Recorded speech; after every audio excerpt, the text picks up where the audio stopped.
नमस्कार जोहार, आप सभी का स्वागत है एक बार फिर से झारखंड की तमाम बड़ी खबरों के साथ जो कि सुबह के समाचार के साथ आ रही हैं। पता चले कि नीति आयोग की बैठक आज होने वाली है। दिल्ली गए हैं सीएम हेमंत सोरेन। पता चले कि प्रधानमंत्री नरेंद्र मोदी 27 मई को नीति आयोग के संचालन परिषद की 8वीं बैठक की अध्यक्षता करेंगे। इस बैठक में शामिल होने के लिए झारखंड के मुख्यमंत्री हेमंत सोरेन शुक्रवार को ही दिल्ली रवाना हो चुके हैं। तो वहीं दूसरी ओर झारखंड का सलाहकार अरुणपति त्रिपाठी ही निकला छत्तीसगढ़ शराब घोटाले का सरगना। ईडी की जांच में हुआ बड़ा खुलासा। बजले के झारखंड में नई शराब नीति का सलाहकार अरुणपति त्रिपाठी छत्तीसगढ़ शराब घोटाले का सरगना निकला है। वह केंद्र सरकार और छत्तीसगढ़ सरकार की अनुमति के बिना ही झारखंड में सलाहकार बन गया। पत्नी के नाम पर IT कंपनी बनाकर प्रिज्म नामक कंपनी को बेच दी। बाद में इस कंपनी को छत्तीसगढ़ में होलोग्राम छापने का काम दिलाया गया। बदले में उसमें 90 लाख रुपए लिए। त्रिपाठी की पत्नी ने अपने नाम पर बनी कंपनी का पूरा नियंत्रण अपने पति के पास होने की जानकारी ईडी को दे दी। अरुणपति त्रिपाठी की गिरफ्तारी के बाद हुई पूछताछ के दौरान ईडी को इसके सबूत मिले हैं कि छत्तीसगढ़ शराब घोटाले का सरगना वही था। सरकार के समांतर शराब बिक्री के नेटवर्क अनअकाउंटेड सेल का पूरा नियंत्रण उसी के पास था। शराब बिक्री की इस समांतर व्यवस्था से उसने बतौर कमीशन अपने लिए 20 करोड़ रुपए वसूले हैं। जांच में पाया गया है कि उसने वर्ष 2021 में अपनी पत्नी के नाम पर एक IT कंपनी बनाई। इस कंपनी को प्रिज्म होलोग्राफी एंड फिल्म्स प्रणाली को भारी कीमत पर बेच भी दिया था। झारखंड में लगातार मानसून की बढ़ते को देखकर के मानसून के दौरान कम होगी बारिश। कई जिलों में कल से फिर बढ़ सकती है गर्मी। बाजले के झारखंड में एक बार मानसून तो आया, लेकिन फिर से उमस भरी गर्मी का एहसास करने को मिलेगा झारखंड वासियों को।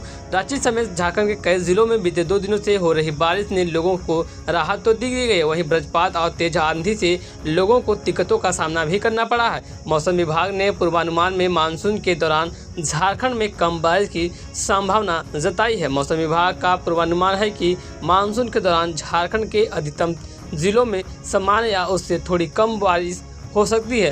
कोल्हान व संताल में सामान्य से अधिक बारिश का अनुमान लगाया जा रहा है। राज्य में मानसून के दौरान आमतौर पर 1100 मिमी के आसपास बारिश होती है। विभाग के मुताबिक जून में सामान्य से कम बारिश होगी।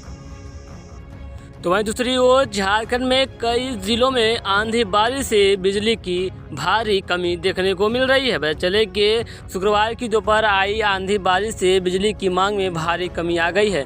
जहां पहले 2600 मेगावाट तक बिजली की मांग रहती थी, वह घटकर 1100 से 1200 मेगावाट तक रह गई है। वजह है कि 5 जिलों में बिजली ही नहीं है। इनमें हजारीबाग, बोकारो, धनबाद, कोडरमा व चतरा शामिल है। देर शाम कोडरमा के कुछ हिस्सों में बिजली का बहाल की गई। हजारीबाग में भी बिजली बहाल करने का काम चल रहा है। दूसरी ओर आंधी बारिश के समय रांची में पूरी तरह बिजली काट दी गई थी। दिन के 12:45 से लगभग 3 बजे तक बिजली पूरी तरह कटी रही। वहीं रांची के ग्रामीण इलाकों में भी अभी भी बिजली सामान्य नहीं हो पाई है। जमशेदपुर, गुमला, सिमडेगा, लोहरदंगा, खूंटी, लातेहार, गढ़वा, पलामू, चाईबासा, सरायकेला, खरसावा में कुछ हिस्सों में बिजली मिल रही है, जबकि बड़े हिस्सों में बिजली नहीं है। तो वहीं दूसरी ओर धनबाद के SNMMCH में 2 मंजिला होंगी इमरजेंसी की बिल्डिंग। बात चले धनबाद के SNMMCH के इमरजेंसी भवन को 2 तल्ला बनाया जाएगा। इसके लिए स्वास्थ्य विभाग यानी स्वास्थ्य चिकित्सा शिक्षा एवं परिवार कल्याण विभाग ने योजना को स्वीकृति दे दी है। दूसरे तल्ले के निर्माण के लिए 50 लाख रुपए भी आवंटित किए गए हैं। भवन निर्माण विभाग को काम पूरा करने की जिम्मेदारी दी गई है। ज्ञात हो कि वर्तमान में इमरजेंसी बिल्डिंग 1 तल का है, जिसमें एक ऑब्जर्वेशन रूम व माइनर OT है। एक साथ 4 से 5 मरीजों के पहुंचने पर ऑब्जर्वेशन रूम व माइनर OT में जगह भर जाती है। कई बार तो मरीजों को माइनर OT व ऑब्जर्वेशन रूम के खाली होने का इंतजार करना पड़ता है। एक साथ 2 एम्बुलेंस लगाने की जगह भी इमरजेंसी में नहीं है। ऐसे में बिल्डिंग का विस्तार करने का प्रस्ताव अस्पताल प्रबंधक ने स्वास्थ्य मुख्यालय को दे दिया था। तो दूसरी वो झारखंड बोर्ड इस जारी करेगा कॉमर्स और आर्ट्स का रिजल्ट। झारखंड वित्त परिषद की ओर से मैट्रिक और इंटर साइंस का रिजल्ट जारी कर दिया गया है। ऐसे में अब इंतजार है कि इंटर कॉमर्स और आर्ट्स का परिणाम कब और कैसे आने वाला है। खबरों की माने तो बोर्ड की तरफ से रिजल्ट जारी करने के लिए तैयारियां लगभग पूरी कर ली गई हैं। साथ ही यह भी जा रहा है कि मई महीने में इंटर कॉमर्स और आर्ट्स के रिजल्ट जारी होने की पूरी उम्मीद जताई जा रही है। रिजल्ट 31 मई को जारी किया जा सकता है। भले कि बीते 23 मई को जैक ने मैट्रिक और इंटर साइंस का रिजल्ट आया था। तो वहीं दूसरी ओर श्रावणी मेला 2023 को लेकर के देवघर में वीआईपी दर्शन पर रोक मलमास के कारण खास तैयारी की जा रही है। राजकीय श्रावणी मेला 2023 में भी श्रद्धालुओं की सुविधा को देखते हुए बाबा बैजनाथ मंदिर में आउट ऑफ टर्न यानी वीआईपी दर्शन पर पुख्ता रोक रहेगा। पिछले वर्ष की तरह ही श्रावणी मेले के दौरान इसे सख्ती से लागू किया जाएगा।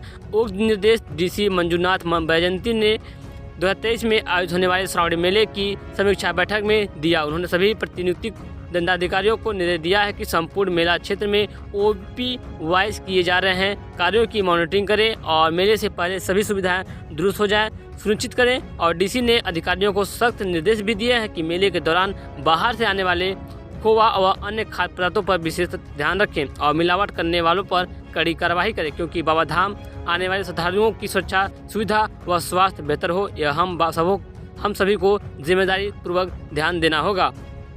तो दूसरी ओर झारखंड में बिजली संकट की वजह से उद्योग धंधे चौपट। उद्यमी दूसरे राज्य जाने की कर रहे हैं तैयारी। झारखंड में हो रही बिजली कटौती का नकारात्मक असर दिखने लगा है। उद्यमियों का कहना है कि अब झारखंड में नए प्लांट लगाना या प्लांट का विस्तार करना संभव नहीं है।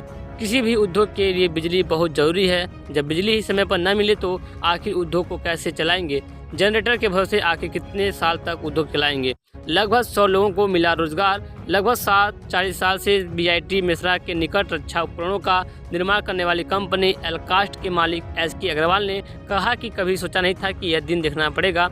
मजबूरन प्लांट का विस्तार करने के लिए यूपी का रुख करना पड़ रहा है। इसके लिए यूपी में बात चल रही है। झारखंड में बार बार बिजली कटौती में से रक्षा उपकरण की गुणवत्ता पर असर पड़ रहा है।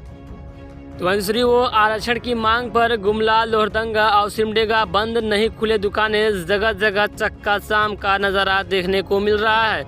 आरक्षण की मांग को लेकर पिछड़ा वर्ग संघर्ष समिति की ओर से आहूत दक्षिणी छोटानागपुर प्रमंडल बंद का व्यापक असर दिखा है। समिति ने दावा किया है कि गुमला और सिमडेगा की जिले में बंद अभूतपूर्व रहा। उड़ीसा, रांची, छत्तीसगढ़ और बिहार जाने वाले वाहनों का परिचालन रोक दिया गया है। जिले की छोटी बड़ी सभी दुकानें बंद रही। जिले के सभी 12 प्रखंडों में जगह जगह का चक्का जाम किया गया है। NH 23 व NH 78 पर बैठ गए हैं आंदोलनकारी। नेशनल हाईवे 23 व नेशनल हाईवे 78 को घंटों जाम रखा गया। बंद समर्थक बीच सड़क पर बैठ गए थे। कई जगह टायर जलाया गया। गुमला के सिलाफारी में लोगों ने एक एम्बुलेंस को पकड़ लिया, जिसमें मरीजों की जगह यात्रियों को ढोया जा रहा था। काफ़ी प्रयास के बाद एम्बुलेंस को मुक्त किया गया। बंद के दौरान कहीं से भी अप्रिय घटना की सूचना नहीं है, बल्कि बंदी को लेकर गुमला पुलिस, सभी प्रखंड के BDO, CEO और मजिस्ट्रेट अलर्ट हैं। तो दूसरी ओर भारतीय परंपरा में है झारखंड का श्लोक। राष्ट्रपति द्रौपदी मुर्मू ने पढ़कर समझाया मतलब। ऐसे तो भारत की संस्कृति में बहुत से श्लोक हैं, चौपाल हैं, दोहे हैं, कई ऐसी बातें भी लिखी हैं जिन्हें विज्ञान भी मानता है, लेकिन शायद ही आपने झारखंड के श्लोक के बारे में सुना होगा। जी हाँ, भारतीय परंपरा में झारखंड पर एक श्लोक है जिसे राष्ट्रपति द्रौपदी मुर्मू ने तब पढ़ा जब वह कई कार्यक्रमों के सिलसिले में बीते दिनों झारखंड दौरे पर थी। राष्ट्रपति ने कौन सा श्लोक सुनाया है? झारखंड दौरे पर राष्ट्रपति द्रौपदी मुर्मू ने कुटी में एक कार्यक्रम में शिरकत की, जहां उन्होंने कहा कि वर्तमान झारखंड राज्य का अस्तित्व भले ही ज़्यादा पुराना ना हो, लेकिन प्राचीन काल से ही इस क्षेत्र की अलग पहचान रही है। इसी दौरान उन्होंने कहा कि भारतीय परंपरा में एक श्लोक है, अयस्क पात्रे पयम पानम सालपत्रे च भोजनम शयनम खंजुरे पत्रे झारखंडे विधेयते। इस श्लोक को पढ़ते हुए महामहिम ने इस श्लोक का मतलब भी समझाया। उन्होंने कहा कि इस श्लोक का अर्थ है कि झारखंड क्षेत्र में रहने वाले लोग लोहे के बर्तन में पानी पीते हैं, साल के पत्ते पर भोजन करते हैं और खजूर के पत्तों पर सोते हैं।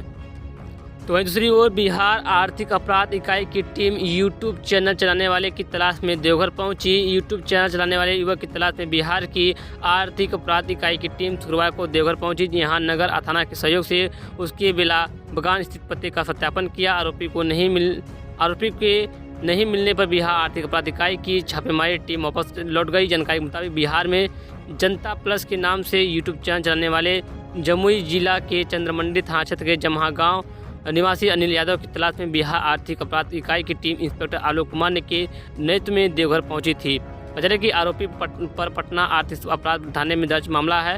नगर थाने की पुलिस के सहयोग से उसके ठिकाने पर पहुंची छापेमारी टीम बचले के यहाँ नगर थाना के सहयोग से आरोपी के पता बेलगामाम इलाके में जाकर सत्यापन किया गया, किंतु इसी बीच आरोपी का मोबाइल लोकेशन जमुई बताने लगा। तुरंत छापेमारी टीम यहां से वापस निकल गई। इंस्पेक्टर आलोक कुमार ने बताया कि बिहार में जनता प्लस के नाम से यूट्यूब चैनल चलाने वाले अनिल कुमार के खिलाफ पटना आर्थिक अपराध थाना में कांड संख्या 04/23 दर्ज किया गया है। तो वहीं दूसरी ओर नए संसद भवन का उद्घाटन कल किया जाएगा। दिल्ली पुलिस ने ट्रैफिक को लेकर जारी की एडवाइजरी। बचले के कल यानी रविवार को 28 मई 2023 को पीएम मोदी नए संसद भवन का उद्घाटन करने वाले हैं। उद्घाटन कार्यक्रम काफ़ी भव्य होगा। कार्यक्रम में वीवीआईपी मूवमेंट को देखते हुए दिल्ली पुलिस सतर्क है। वहीं कार्यक्रम को लेकर ट्रैफिक पुलिस ने भी यातायात के विशेष इंतजाम किए हैं। संसद भवन के उद्घाटन कार्यक्रम के कारण सुबह 5:30 बजे से दोपहर 3 बजे तक दिल्ली के कुछ मार्ग प्रभावित रहेंगे। दिल्ली पुलिस ने ट्रैफिक को लेकर कई एडवाइजरी भी जारी की है। इसमें कहा गया है कि सिर्फ सार्वजनिक परिवहन संघ लोक सेवा आयोग के परीक्षार्थियों, क्षेत्र के निवासियों या लेबल वाले वाहनों और आपातकालीन वाहनों को ही नई दिल्ली क्षेत्र में जाने की अनुमति दी जाएगी। तो फिलहाल खबर दोस्तों बस इतना ही। ये थी कुछ आज की तमाम बड़ी खबरें जो कि सुबह के समाचार के साथ आज ही। तो हमें उम्मीद है कि खबर पसंद आई होगी। खबरों को शेयर कीजिएगा, लाइक कीजिएगा, चैनल पहली बार आए हैं तो सब्सक्राइब जरूर कीजिएगा। तब तक के लिए जय हिंद, वंदे मातरम।